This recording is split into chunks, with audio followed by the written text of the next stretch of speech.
மன்னருக்கு மீன் கொண்டு வந்தான் ஒரு மீனவன். அரிதான இந்த மீனை தாங்கள் வாங்குவதுதான் பொருத்தமாக இருக்கும் என்றான். மன்னரும் மகிழ்ந்து அவனுக்கு 5000 பொற்காசுகள் கொடுத்தார். மகாராணி கொதித்து விட்டார். ஒரு அற்ப மீனுக்கு இவ்வளவு பணமா? அதை திரும்ப வாங்குங்கள் என்றாள். முடிந்த வியாபாரத்தை மாற்றுவது அழகல்ல என்று மன்னர் மறுத்தார். சரி, அவனை கூப்பிட்டு, இந்த மீனானா பெண்ணா என்று கேளுங்கள். ஆண் மீன் என்று அவன் சொன்னால் பெண்மீன்தான் வேண்டும் என்றும், பெண்மீன் என்று சொன்னால் ஆண்மீன்தான் வேண்டும் என்றும் கேளுங்கள். எப்படியும் அவனிடமிருந்து பொற்காசுகளை பிடுங்கியாக வேண்டும் என்றாள் மகாராணி. மீனவன் திருப்பி அழைக்கப்பட்டான். கேள்விக் கணையை மகாராணி தொடுத்தாள். அவன் உஷாராக பதில் சொன்னான்.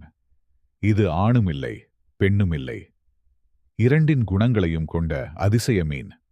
அதனால்தான் அதை மன்னருக்கு கொண்டு வந்தேன் என்றான். இந்த பதிலால் நெகிழ்ந்த மன்னர் மேலும் 5000 பொற்காசுகளை கொடுத்தார். அதிலிருந்து ஒரு காசு தரையில் விழுந்து ஓடியது. மீனவன் அதை தேடி எடுத்தான். மகாராணி கோபத்தின் உச்சிக்கே போனாள். பேராசைக்காரன், கீழே விழுந்த காசை யாராவது வேலைக்காரர்கள் எடுத்துப் போகட்டுமே என்று விட்டானா பாருங்கள் என்றாள் மன்னரிடம். அவன் நிதானமாக திரும்பிச் சொன்னான். நான் பேராசையில் அதை எடுக்கவில்லை மகாராணி. அந்த நாணயத்தில் மன்னரின் உருவம் இருக்கிறது.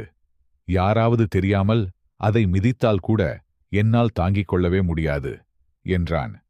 இதனால் இன்னும் மனம் நெகிழ்ந்த மன்னர் மேலும் 5000 பொற்காசுகளை கொடுத்தார். இப்பொழுது மகாராணி தனது வாயை மூடிக்கொண்டாள்.